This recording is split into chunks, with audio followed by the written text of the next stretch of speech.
Hey guys, you're with Corbin the Panda, and welcome back to Stay Shook. So yes, it is very late, I know. One thing I forgot to mention in last week's video is that I had shows the past weekend, and I didn't get home until at least 9 o'clock every night. Been kind of tired, been kind of sick, been kind of busy, I'm sorry. But I was not missing this week. So this week is in fact movie week, and so one of the questions I get a lot is, what's your favorite movie? And I often think about it for a long time and end up coming with an answer that's never really my favorite movie. So I'm coming on here to talk about a couple of my favorite movies. The first movie that I would say is definitely in my favorites is Peter Pan. Peter Pan has always been a favorite movie of mine, and it didn't actually become a movie that I remembered to be one of my favorites until really this past year. And I don't really know what it is about it. I remember that it's one of like the first movies that I saw because I remember getting it from Blockbuster and watching it on VHS. And I've always just kind of liked it. I liked the magic behind it, and I liked all the characters, and then wasn't a big fan of the remake. I liked the cartoon. But then as like I kind of grew up, it just kind of like resonated with me, the whole theme of like never grow up and all that kind of stuff, you know? So I just always just really liked Peter Pan.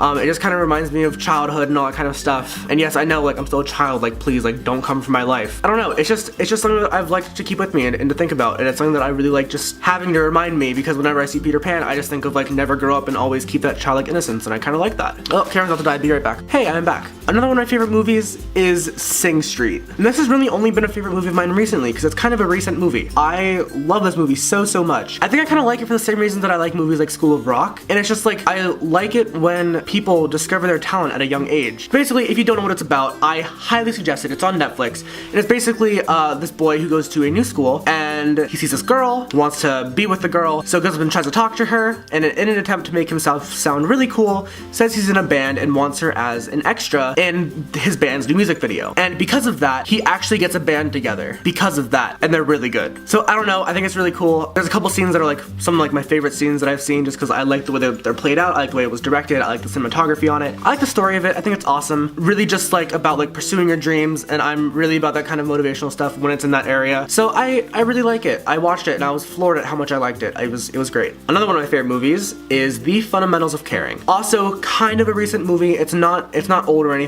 I think it came out in 15 or 16. Basically, it's a Paul Rudd movie. I'm pretty sure it's a Netflix original, but if it's not Netflix original, it is on Netflix. And it's basically about Paul Rudd, who is dealing with some kind of personal stuff. I'm kind of vague because I don't want to spoil a movie for anybody. And he's becoming a caretaker. And he actually ends up becoming a caretaker for this boy. Basically, I don't remember why he was disabled, but this disabled teenager who is hilarious. He's super witty and super funny. And it's not like one of those like sappy movies where it's like the kid's like 6 or something. Like he looks to be like a junior or a senior in high school, if not older. He's in a wheelchair. He can't move, so he can't even stand up to pee, and like that's kind of like a random example might seem like, but that's like a prominent thing in the movie, and it's really funny, and it's a great movie. I love the story behind it, and I just like the theme of like overcoming the impossible, because basically like this teenager hated going outside. He had never done all these things that like a teenage boy does. So I don't know, really good movie. I highly suggest it. It's on Netflix. Go watch it. Another really good movie that I really love that most people watching this will probably know is Ferris Bueller's Day Off. It should still be on Netflix. I watched it on Netflix. Basically, it's this teenager who's like super smart and can always get out of stuff, and basically he fakes sick, but his friend actually had reasons to stay home, so he was home alone, and he was like, hey, let's go do stuff, and he's like, no, I can't, and then he like did. They also break out their other friend who's still in school, and then she joins them, and so the three of them are like having like this crazy day, and so it's just really cool. It's something that like I think about, and I'm like, wow, that would be such a fun thing to like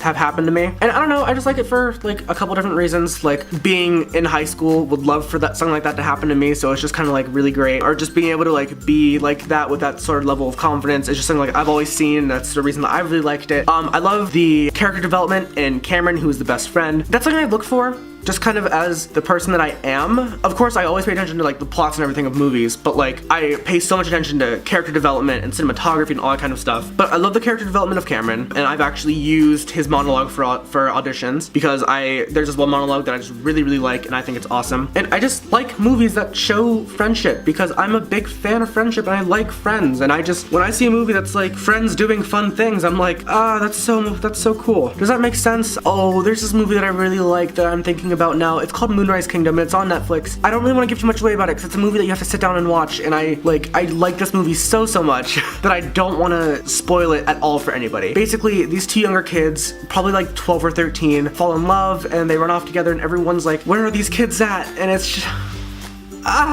For someone who feels a lot of emotions, I really like that movie. If any of these movies sound remotely interesting, even if they don't, I highly suggest watching them. I'm someone who picks up a lot of life lessons when I watch movies, and so if you're someone who likes to do that too, all these movies are great for that, I think. And yeah, those are a couple of my favorite movies. If you did enjoy this video, please give it a big thumbs up. Let me know down below what's your favorite movie, or if you've watched any of these movies, let me know what you think about them, or if you like them, because I like talking about these movies. I like them. It's currently 10:06, but I'm gonna go figure out how to make a costume and also go watch The Little Prince, because I had a cool conversation today and I think it's gonna be a movie that I really like, so I'm gonna go watch it. And I will hopefully see you guys next Monday. Okay, cool. Bye!